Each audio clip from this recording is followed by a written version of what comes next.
time about there, because there's something about expecting favour, and I don't know whether you're here expecting something. I don't know whether you're here and you think, well, I'm going to church because that's what I do. Or you somewhere in your heart you're saying, I'm going to church this morning, I'm going to I expect to meet with the King. I expect the change to come in my world. I expect that instead of going this way, God's going to call me to go that way. And if that expectancy isn't there, I want to encourage you to expect that God wants to bring a change for the better, for you, for your home, for your workplace, for your pocket. That's all right, Lord, I'll have for my pocket. No, but I mean, He wants to bring change in every aspect of our lives. And I think that really starts with expectancy. If you just think, hey, I expect favour. It's real important that we live at a place of expectancy, or maybe you want to call it having faith to believe for that God will pour out His favour. I believe that God is pouring out His favour, and I hope you can get there. So I want to look at two sections of Scripture today. One of them is in the book of John, and the other one's in the book of Genesis. And when we're looking at John, we're going to look at it.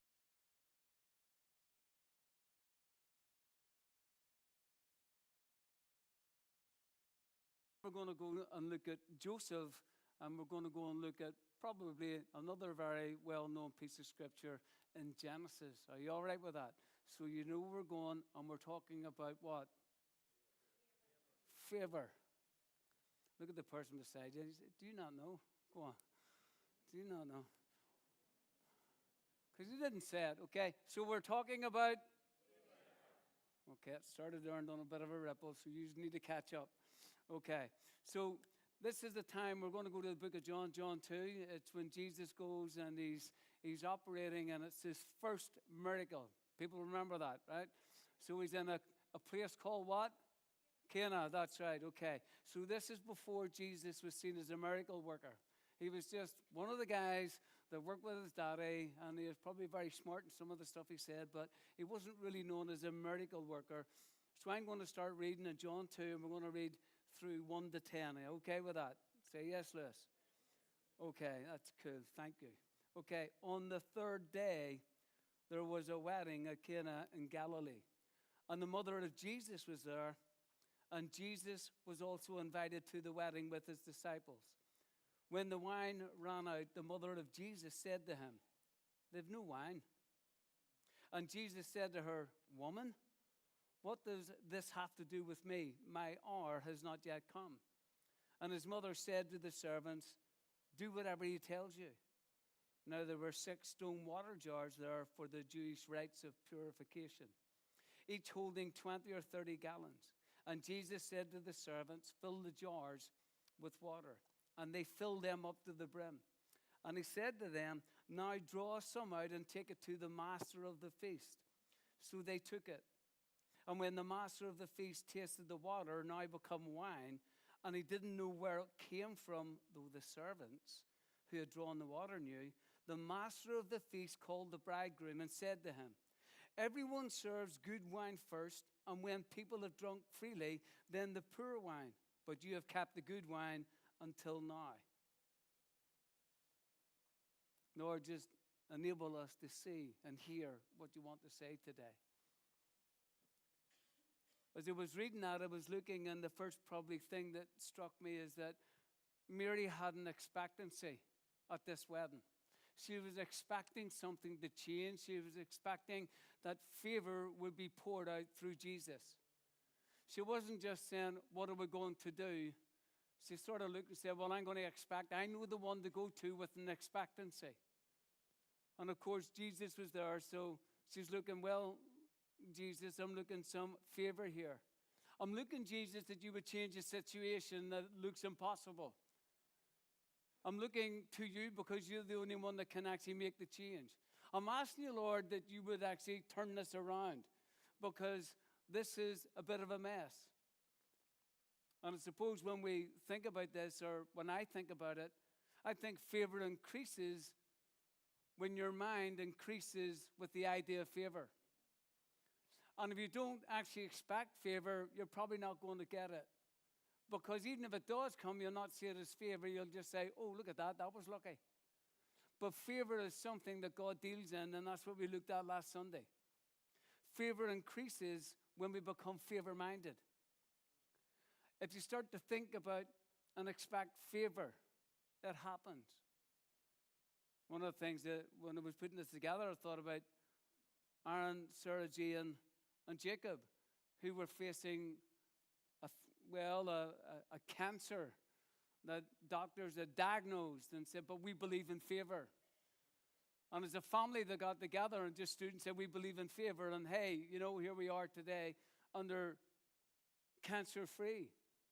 I just heard about David Moore. His wife had cancer in her face and on her tongue. And they were talking about, very invasive surgery. And he told me today that she's totally cancer-free because the church has been praying. And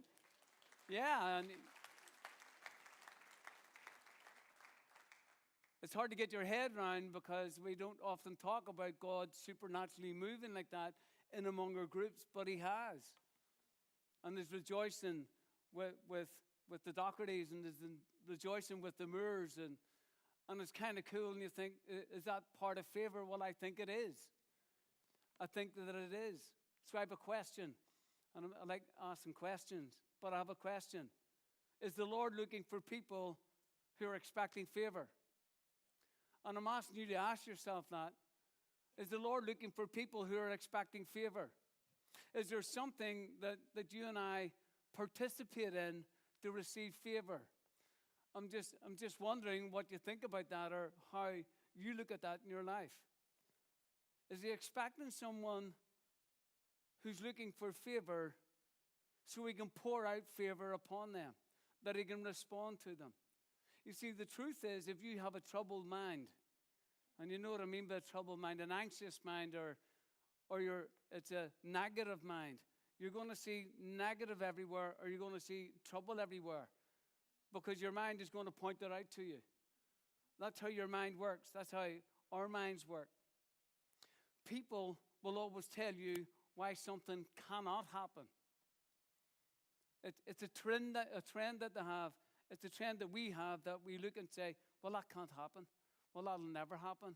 Well, I'm very unsure of that, because there isn't an expectancy of something beyond how you and I can think. So we allow our brain to take us down a road. And it won't allow us to hope for a favor, because favor-minded see favor in life. And if you don't, as a believer, see favor in your life today, I want to just tell you something really straight. You're not seeing God and his mind. You're seeing how you see in this world. It's how you're approaching your world, because your mind is seeing what's wrong as opposed to what's right or what could be. I hope you're following what I'm saying here. You see, somewhere you and I, if we don't see favor and we don't see a God moving in favor, we need to shift the mind gear to say, I'm going to engage with favor. Because if you want to see favor operating, you need to shift gears. You remember last week we talked about Jeremiah 32, I think in verse 40, and God says, I will never, ever, ever, this is my paraphrase, ever, ever, ever stop doing good to those who know me. Isn't that right? You got a seat now, go to sleep too. Is that what the Lord said or not? Do you want some good coming your way? Now, I know you're saying yes, but somewhere deep down inside you might be saying, not sure it's going to happen. But you see, that's the combat that you're in, because if your mind is already set on hey, this is going to be nasty, this is going to be ugly, you're going to get nasty and you're going to get ugly. But when you shift gears to say, I've got a God who says he'll never stop doing good to me or for me, he's never going to stop, I'm going to hang out with him. I believe him. Does anybody believe him? Well, I think I'll have a go at it. I think maybe that's a good place to park. You see, this is what I've realized, and maybe you haven't realized it, but when I'm at my worst, I realize that God's at his best. I mean, when I'm at my worst or you're at your worst, God shines brightest. Isn't that right? He's got more powerful things to do when you're at your worst. Well, why is that? Because he's showing his goodness and his favor and how he comes and he presents himself. Because it's not about what you and I do, it's about who he is. The Lord's always at his best. When we're at our worst, it doesn't matter. He turns up in a supernatural fashion. He shines brightest in a crisis.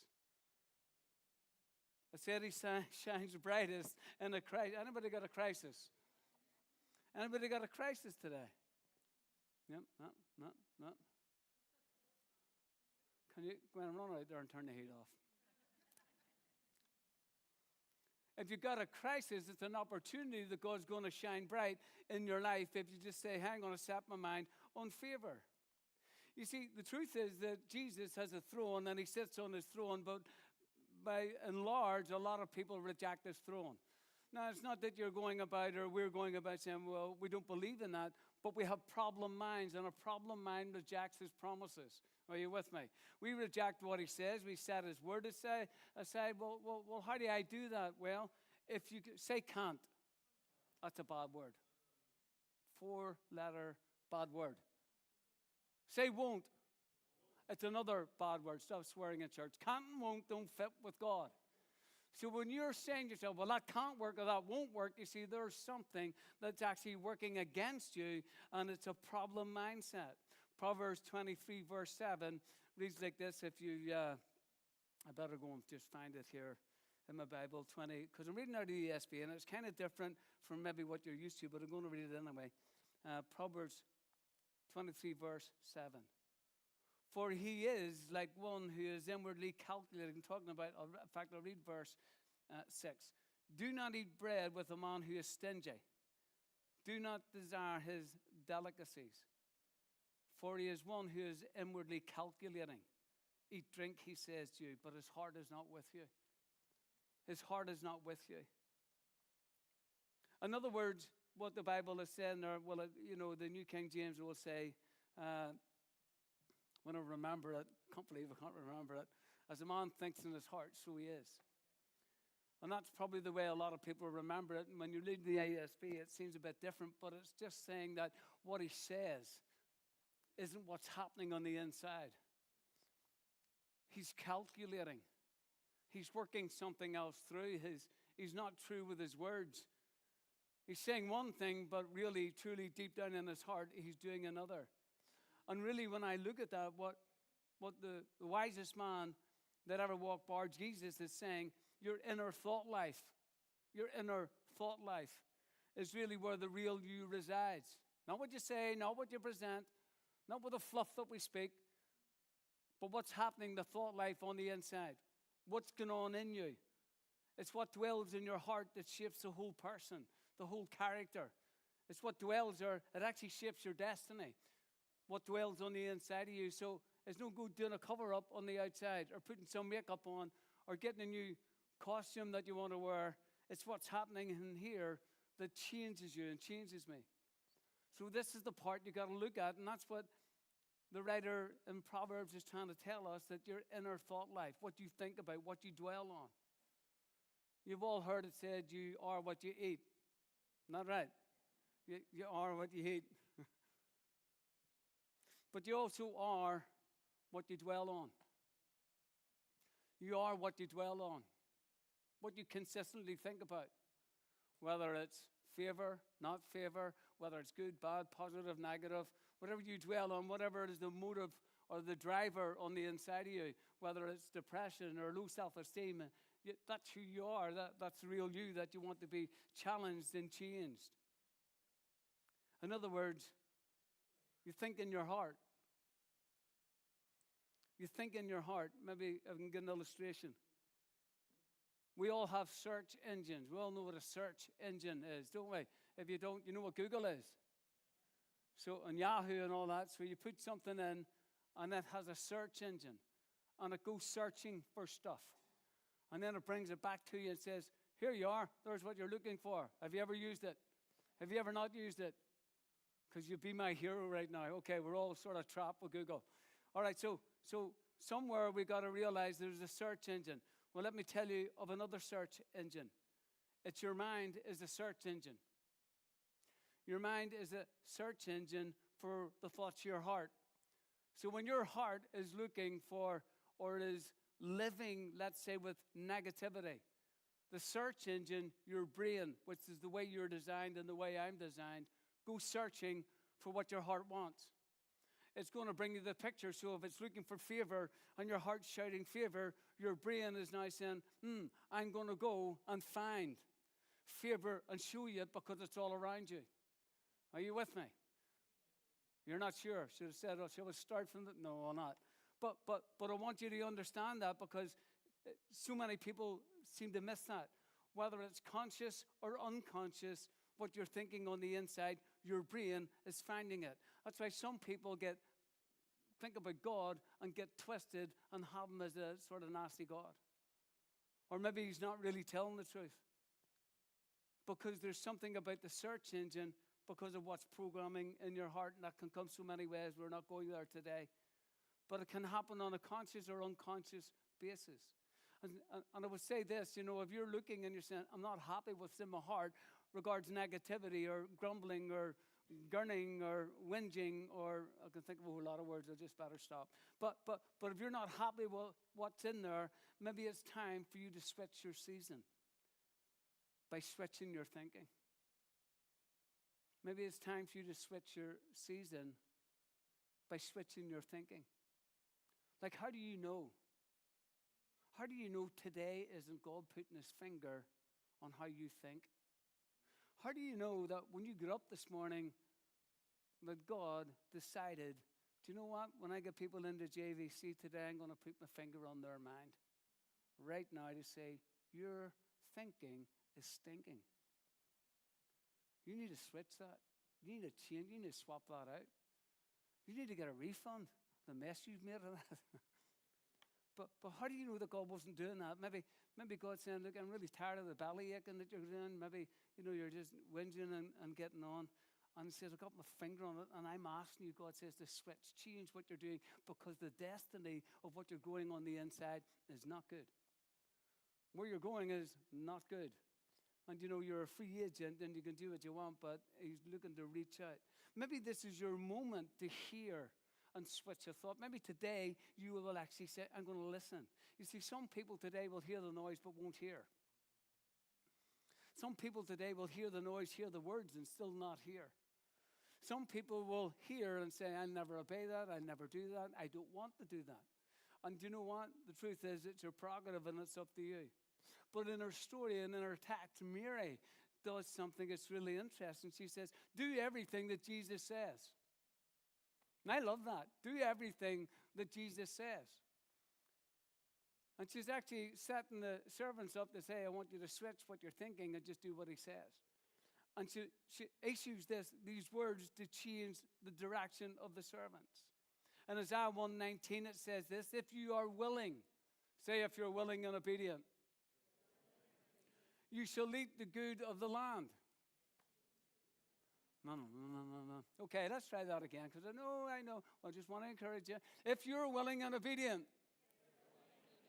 you shall eat the good of the land. Do you want something good to eat? Always, yeah. Well, it says if you're willing and obedient, and there's the challenge if you're willing. If you're willing and you're going to walk this walk, hey, you're going to get the good stuff in the land. There's a land of promise, and it's called restoration. It's called provision. And it just says, hey, if you act or do everything that he says. That's what Mary's saying. She's saying, hey, if you just do what he says, there's good coming. If you do what he says, if you walk in obedience, God says, there's good coming. There's something that's coming your way. And we go back to John, and John 2:1, Gwen, if you just throw it up for me. You get it? When the 2 and 1, you don't have 2 and 1. I'll go and get it myself, because I have it in my Bible. You mustn't have it in your Bible, Gwen, no?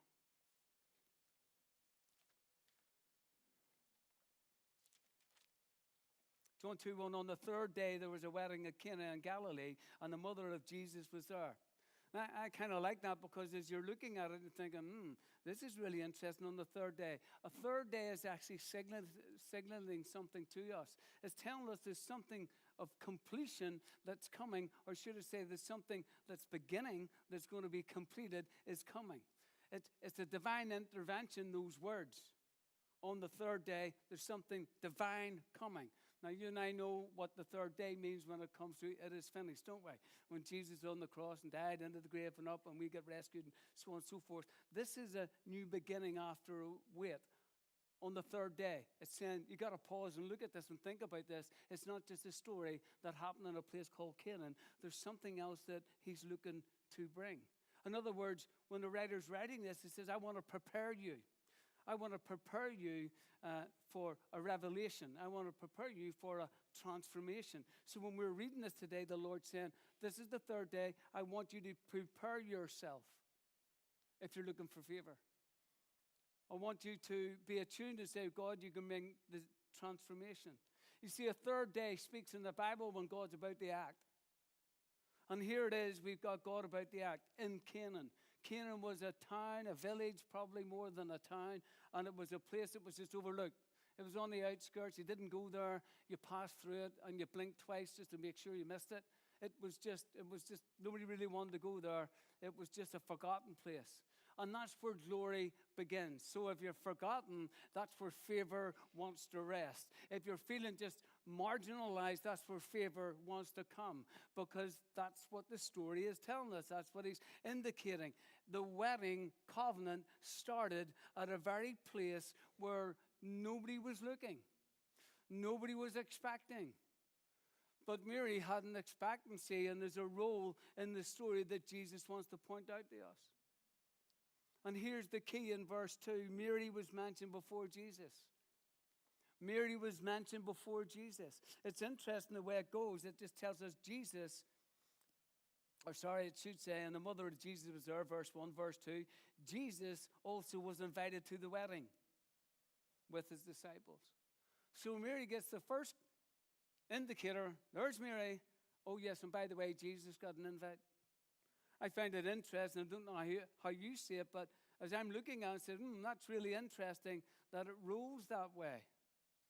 Maybe it's because maybe Mary was present and Jesus was invited is something we need to look at. Verse 3, when the wine ran out, the mother of Jesus said to him, they have no wine.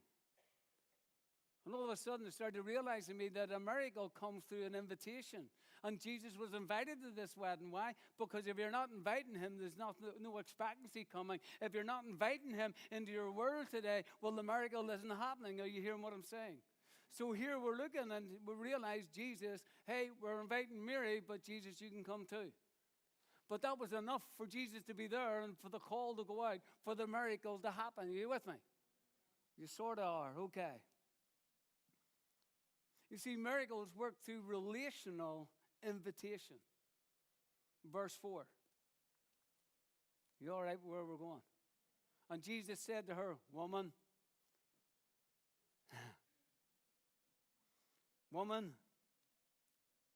what does this have to do with me? I know that's the way I read it. Used to. I've changed, but I've repented. What does this have to do with me? My hour has not yet come. You know, I looked at that for many years, and I'm sure you did. Why didn't you just say mommy? But he says woman, but woman is really a formal, it's not disrespectful. He's using a formal word. It's just how you would address you. It's not a negative word. He's not looking down on her. He's not saying, women should be silent and not heard or whatever it would be. You have to be careful. But he's not being derogatory in any way. He's just saying, woman, it's a formal address. It's a bit like it's being respectful. It's a term. You see, you got to remember that in this context, he's saying, woman, I want to be respectful, but she's addressing the Messiah. She's not addressing her wee boy. Are you with me? She's not saying, hey, Jesus, you're my son, and I'm asking you to do this. She's addressing the Messiah. Because she's been pondering things in her heart. She'd heard so many things, and she's going, wow, this is the one I need to go to. I'm looking something that's extraordinary or extraordinary. That only someone who's in league with, who knows the Father can do. So that's what it is about woman. And I don't want you thinking it's any other way. because Jesus would not be disrespectful. And here's what I think. I think Mary's really involved in the wedding, by the way. She might have been the wedding planner. Well, I don't know. Well, Liz, how do you get that? Well, I'm just thinking about it. Why was she worried there was no wine? What's it got to do with her unless she's involved? There's somewhere that she's connected to this family or looking at this family and thinking, I need to help this family real quick. And she had enough authority to look at the servants and order them about. I think she's got some type of major role here. Can you prove that? No. But it just leans that way. It just looks that way with how she's speaking and the burden that she has on her heart. Look, they're my thoughts. She had a plan in the party. And here's the thing, that Mary's expecting favor. She's one of the most important people that were there. When you think about expectancy, in verse 5 it tells us this. His mother said to the servants, do whatever he tells you. Do whatever he tells you. Do whatever he tells you. Her words are full of faithfulness. Her words are filled with hope. Her words are filled with discipleship. Her words are moving in trust. And maybe sometimes that's the shift that we need. She shifts her whole heart to say, I'm ready to trust you. This is the problem. Before I run down to Tesco's off license, before a panic, I'm going to go and just trust the Messiah who's sitting before me. I mean, have you ever thought about it when you're sitting there and you're looking at Jesus and you know there's a miraculous birth and all that, but all of a sudden, you know, you're 30 years down the road and you're thinking, is it really true? Is it really true that this is the Messiah? Can I really comprehend that God, the Son, came through me? I mean, there must have been challenges along the way, but she's looking and saying, no, I'm hanging in there and I am trusting in him. And she yields all the authority that she had. And her obedience answered before her understanding spoke. See, we're people who want to understand before we obey. We want to play with the idea to make sure we're doing what's right, as opposed to, God just said it, I'm going to walk out. I'm going to trust, I'm going to yield. It's a hurdle for so many, but she says, do whatever he says.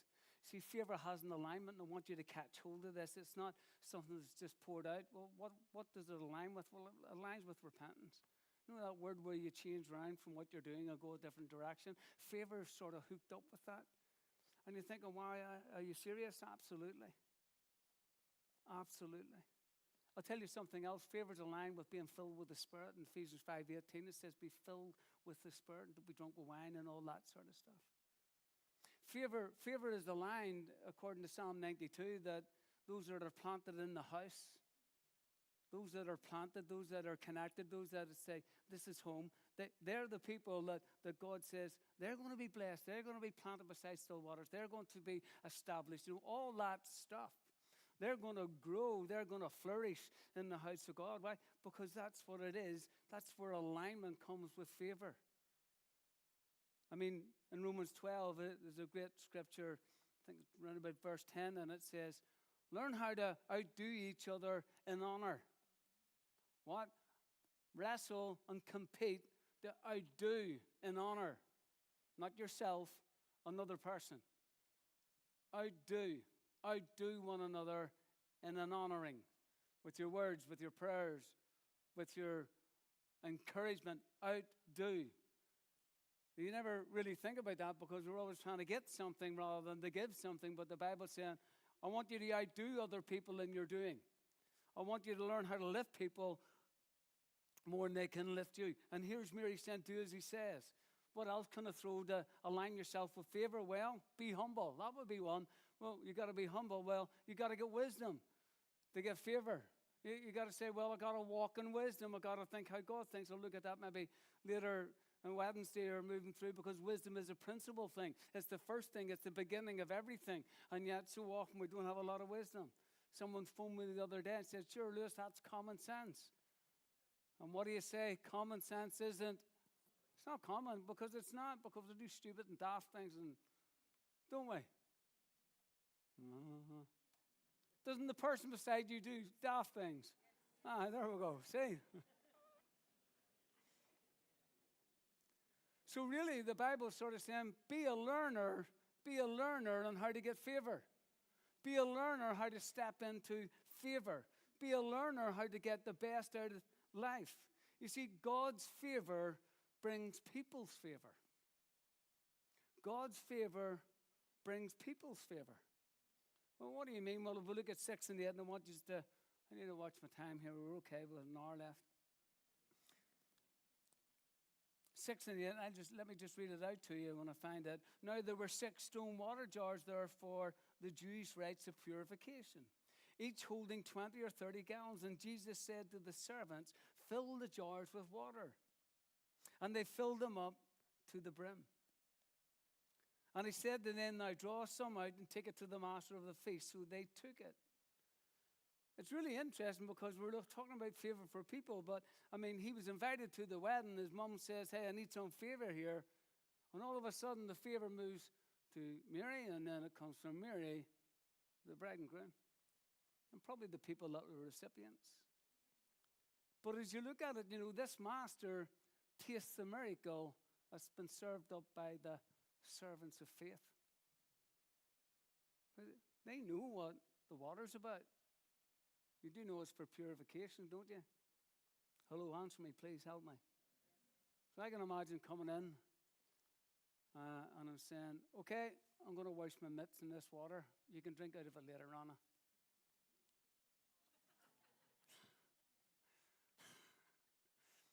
It's just where my head goes. You got to forgive me. Or maybe it's more of that one. I'm going to wash my hands. I'm telling you, you got to purify these.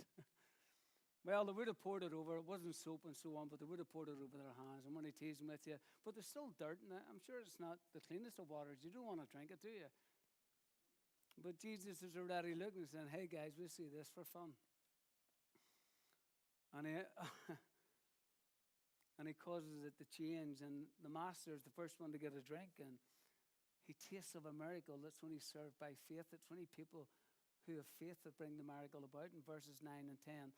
And when the master of the feast tasted the water, now become wine, and did not know where it came from, though the servants who had drawn it knew.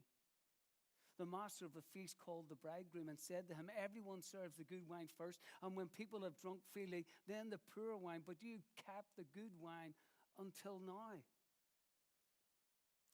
So all of a sudden, you start to realize that the only reason that this is all happening is so that two people aren't shamed. And the text doesn't tell me that they even knew what happened. What we know is the servants knew. The master of the feast didn't know. So Jesus, just being like Jesus, is actually pouring out favor on a couple on their wedding. And they don't even know that he's doing it. And so often I've been a recipient and you've been a recipient of God's favor, and you haven't known because Jesus wasn't shouting, that was me, because he's here humbly serving and washing our feet and ministering to us. And the only purpose when you're looking at it is to save these two face, because there's going to be whispers, there's going to be talk, there's going to be accusation. Well, they had this party and everything fell apart. And you can see the Lord just stepping in. And the master starts to speak well of the bride and groom because he's no idea what happened. And at the end of the story, just of this short story, we find that Mummy's happy. Mary. All the friends are happy. They got a feel-good factor going because obedience unlocked favor, preserved honor, and silenced doubt and whispers. That's the power of favor. That's when favor touches your life, something significant happens. All of a sudden you realize that it unlocks something. When you're obedient, you feel that you start to realize that it unlocks a favor and it preserves people in honor. God says, well, I got favor to honor you. There's something that's moving towards you. I'm going to silence the doubt. I'm going to silence the whispers about you because I am working in favor. You see, in our lives, many of us don't get what we want. Sure we don't. I'm going to tell you what you do get. You get everything you choose. What did he say? You get everything you choose. Good or bad. See, God gave you free will and give me free will. He says, hey, you can choose. You can choose. You see, He gave us free will because we're created in the image of God, and the image is to be able to act and choose the way we're going. And God will never force you to do anything. He leads you, He never pushes you. He'll teach you and He'll never demand of you. It's your choice, but it's also your consequences. It's your choice, but it's your consequences. He's not forcing you. He's not putting the thumb screws in you. You see, your choices are never free from a consequence. And your consequence is never separate from your choice. Never. You see, we all want favor, don't we? Keep your hand down if you want favor. We want favor. We want the favor of Jesus. Of course we do. And Jesus says, I want you close. Or should I say, we want favor and we want to get close. And Jesus wants us close. But there's something else you need to figure and need to think about. Jesus is always saying this, follow me, follow me. He's not saying keep in step with me and walk behind me. He's saying, listen, I've got a program and a pattern, and I've got a way, and there's a favor that sits here, and it's connected, and if you want to align with it, you've got to think, I've got to turn around from the direction I'm going. I've got to allow His favor to be upon me.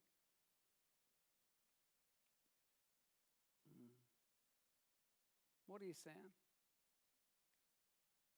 The choice is ours to settle for less or step into favor by following.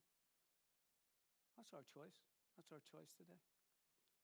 And I know that sort of goes contrary to how we think. In Numbers 2, is it? Glenn? No, Numbers 4, 2, and 3. Throw it up from the ground. This sort of catches me. It sort of runs in, I think, with Matthew 10. Take a census of the sons of Korah from among the sons of Levi by their clans and their fathers' houses, from 30 years old up to 50 years old, all who can come on duty to the work in the tent of meeting. Just what on earth's that about? Why have you went there? Well, I'm going to tell you why. The Levites are the servants. And God says, I want you to count the Levites. I want you to count the servants, those that come and serve. The ones that are here, He didn't say count everybody that's in the tabernacle. He says, I want you to get all the people that serve me because I've got something to do with them. What do you say about Matthew 10? Well, this is a cool one. It's a real cool one. Well, number one, I read this and I think about the sons of Levi. God saying, I respect these guys. I love these guys. These guys are committed unto me. I want you to count them. God, did you not know how many there were? Did God not know how many servants were there? Of course He did. So you got to think, well, why did He say count them? Why did He say count them? Because God wants them all to know. Can you imagine me walking in? God sent Alan here because God said to Alan, go and count the servants in JVC. Why would God do that? Because He wants all the servants to know, I've got favor as you serve. You're partnering with me. In Matthew 10, it tells me that God knows, what is it you have in their head when you're young? Oh yes, hair. God counts the hair on your head. Why would God do that? Why does God get up every morning and say, let me count the heads of everybody in the world? Or He should say He knows the number, or He counts the number in your head. Because God's looking and saying, I want you to understand how important you are to me. That even the wee small detail I will work on. Even the minute things that you just don't even care about. You know, you get into the shower and you wash your hair and it goes down that wee grate and you don't think twice about it. Unless you're like me and you go, whoa, another one bites the dust. But somewhere God's saying, I want you to understand that I count details because you matter and this matters to me. That's how particular God is about you. That I'm really interested in every single thing about you. And He does it in the Old Testament and then He does it in the New Testament so we get the picture of it. Now this is something that might just wind you up a bit, but I'm going to say it anyway. Divine favor is not special treatment.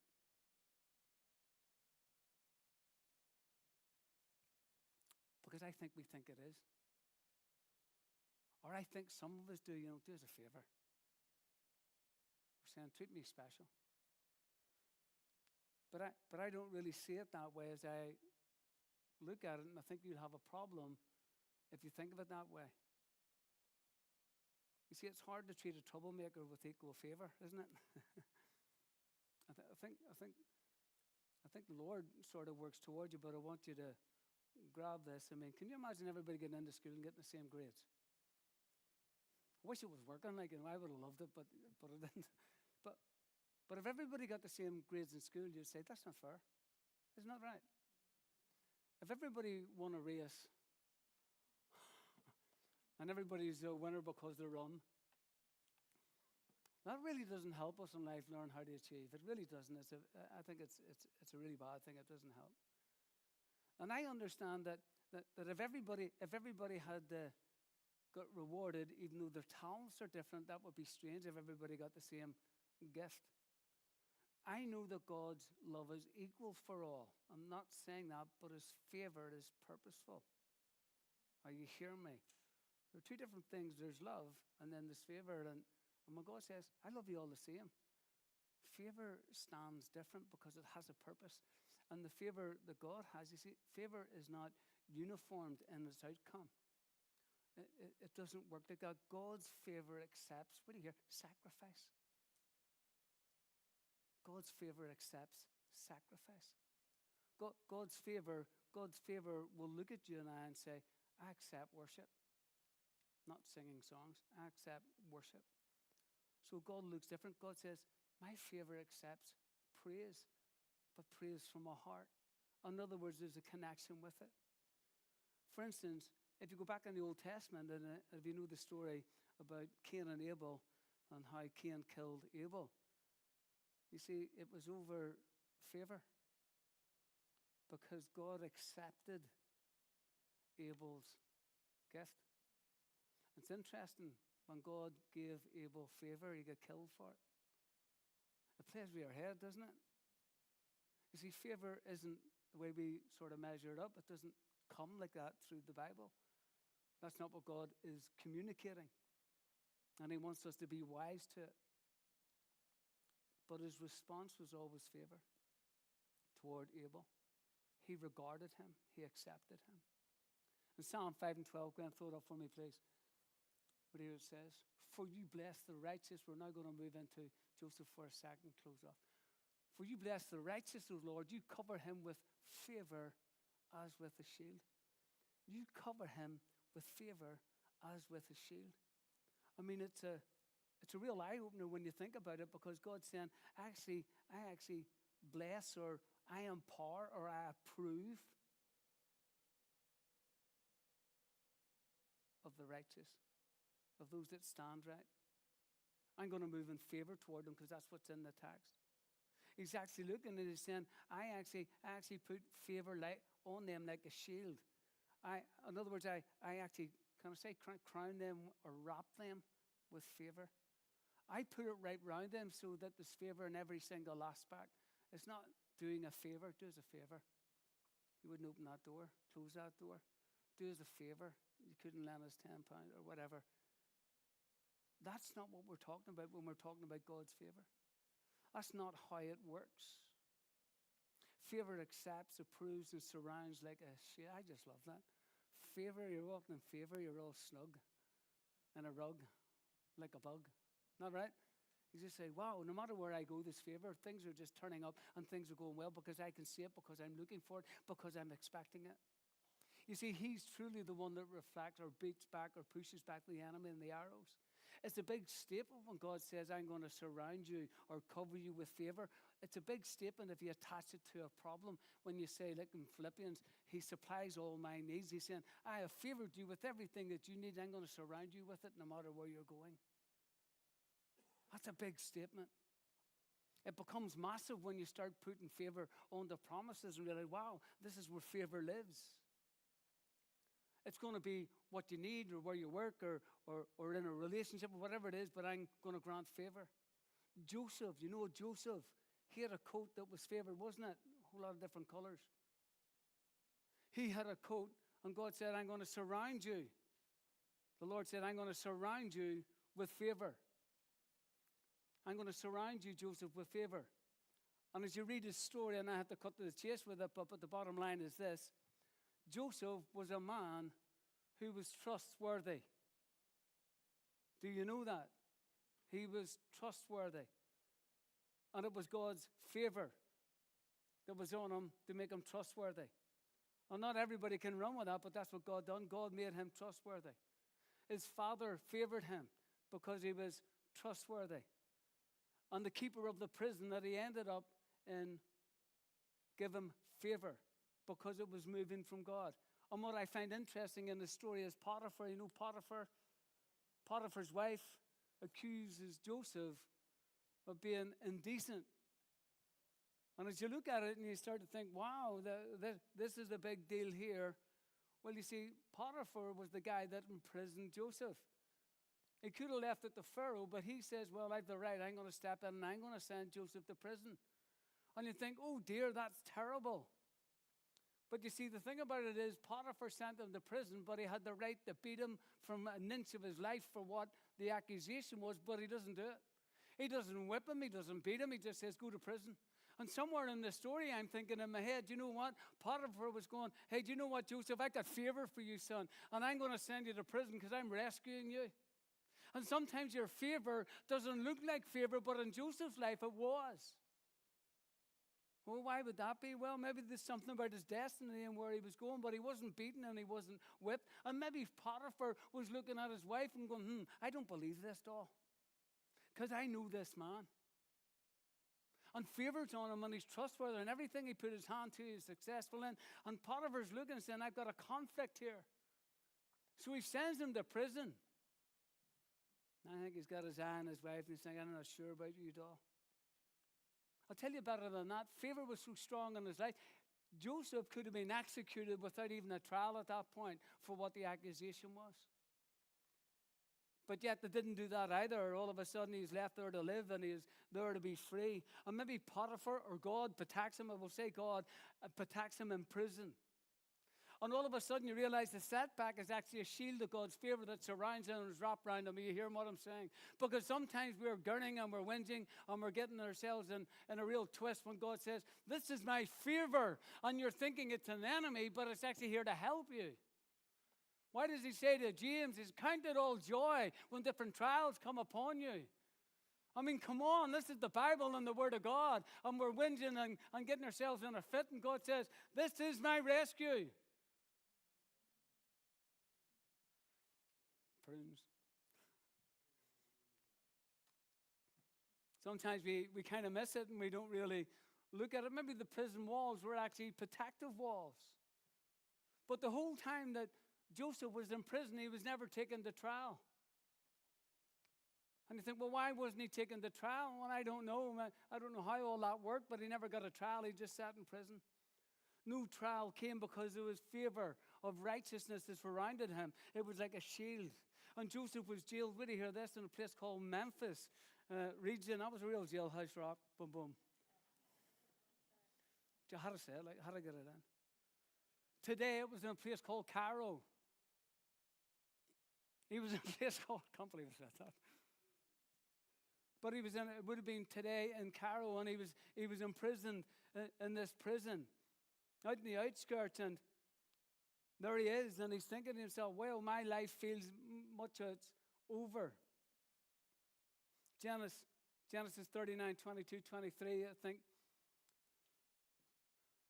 For you bless, Genesis, Graham, please. And the keeper of the prison put Joseph in charge of all the prisoners who were in the prison. Whatever was done there, he was the one who did it. The keeper of the prison paid no attention to anything that was in Joseph's charge because the Lord was with him. And whatever he did, the Lord made it succeed. Is that favor? Is that favor? You better believe it. That's favor in operation in a place where he shouldn't be receiving it. But he's seen as trustworthy. He's seen, hey, we can trust this guy. I don't even need to check up on him. Hey, I trust him. And even in prison, God promotes him. He gets favor. And he's at the warden's right-hand man. And he's looking, wow, this is kind of cool. He's overseeing the prison, the jail operations. You see, God can turn confinement into a blessing. God can move you into a place of authority, and he can prepare you when you're confined to do something greater, a destiny. And you know about the baker and the butler, and the things didn't go for the butler very well because his goose was cooked. He didn't have favor. The baker had, but Joseph had. But there's something about favor that's working here in this prison, and it comes from God. And when God talks about favor, it's interesting. The word that he uses, it's a word called ken. Or maybe it's ken.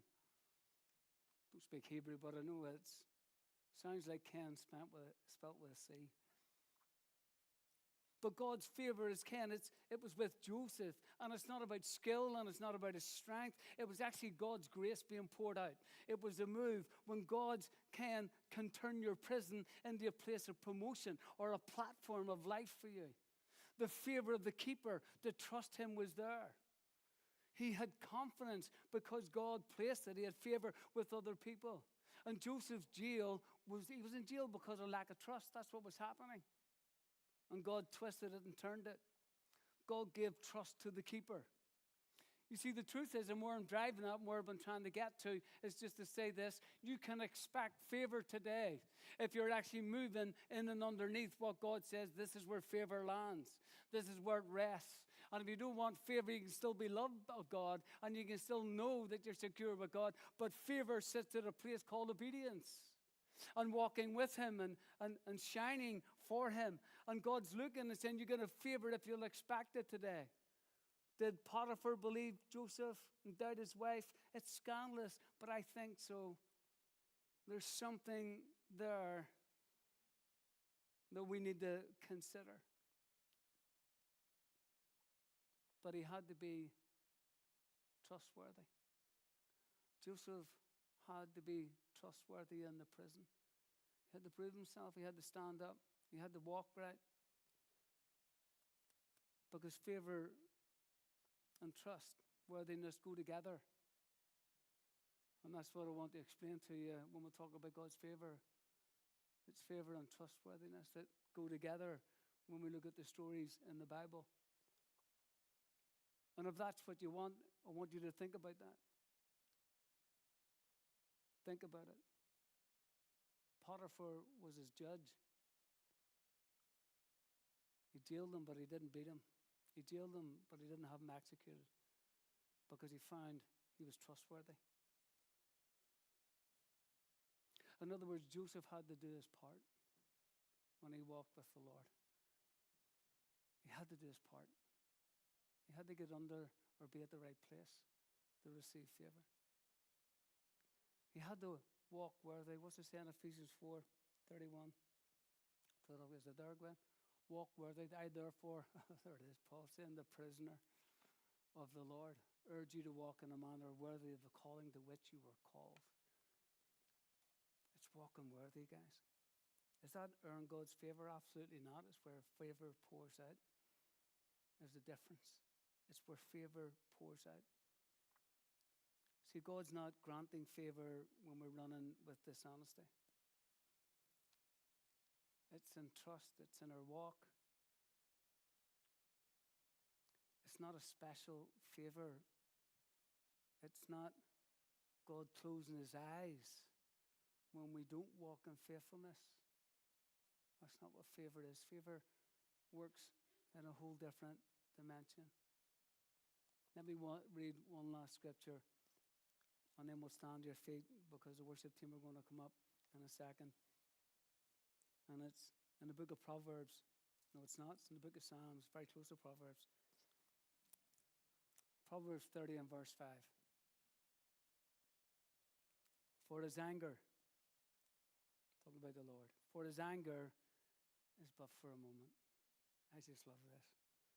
Have you ever really stuffed something that you're doing when you're walking with Jesus and you just say, wow, did I drop the ball? You ever done that? And you spend about, at least a week and a half beating the living daylights out of yourself. And God says, but his anger is only for a moment. His anger is only for a moment. And his favor is for a lifetime. Let me help you with the word anger. It's not so much that he's angry and kicking the door. No way you kick the door, you slam it. or you put your boot through the door, or you kick the dog. That's not what it's saying. It actually means that he got frustrated for a moment, or he got agitated for a second, and then it went, because his favor just starts to pour. He says, I got favor here. And he starts to pour it out, and you can choose to jump into it or spend another week and a half beating yourself up. Are you hearing what I'm saying? And that's why I love that, because you and I keep anger for a long time, don't we? Some of us keep grudges for years. And God says, not like me. He just says it's minute. It actually, the word anger actually means he snorted like a camel. Now, I wouldn't say that to the Lord, but I'm just in the Bible did. Have you ever seen a camel snort? I haven't. It sounds interesting. It means he's just sat for a millisecond. But it was brief. It says, my favor, my favor, my favor. My delight is going to last a lifetime. And he says, get under it. He says, weeping. Can we throw that? I'll read it, it's okay. His anger is but for a moment, and his favor for a lifetime. Weeping may tarry for the night, but joy comes in the morning. Joy comes in the morning. Let's stand your feet. There's an expectancy of favor to be yours. There's an expectancy of favor to be yours. Now, I said at the start of this, some of you people will not hear. Some of you people will hear and never obey. I want to explain this to you. I am not saying work hard and get favor. I am not saying work hard and get favor. I'm saying God loves everyone equal. He loves you today. But when he's pouring out favor, you can be loved and stand over here. When trustworthiness is over here, he says, listen, I'm calling favor to be here. Love's everywhere. God so loved the world. He loves the world. All the people in the world, but he pours out favor. And he just looks and says, hey, you can partner with me today to get favor all over you. You can partner with me walking in obedience. Let's just close our eyes. Heavenly Father, you know, as we consider favor, expecting favor, Lord, sometimes it seems impossible because we see the stuff that we do, and we forget that you see the stuff that we do. And yet you make favor available if we just but turn to you and get aligned with your favor. To call on Jesus and invite him into your world right now, in our situations right now. And decide, Lord, to partner with you and walk in obedience with what your Spirit says, and make a decision to say, hey, I want to switch. Some of the thinking in my heart and some of the grumblings in my heart, because favor is just the other side of that. So, Father, when I'm here, just in this last moment, Lord, would you, in your goodness, direct me toward your favor. Bring me under the spout favor is poured out, that I may pour it out on others. Help me outdo people in honoring other people. Help me do that,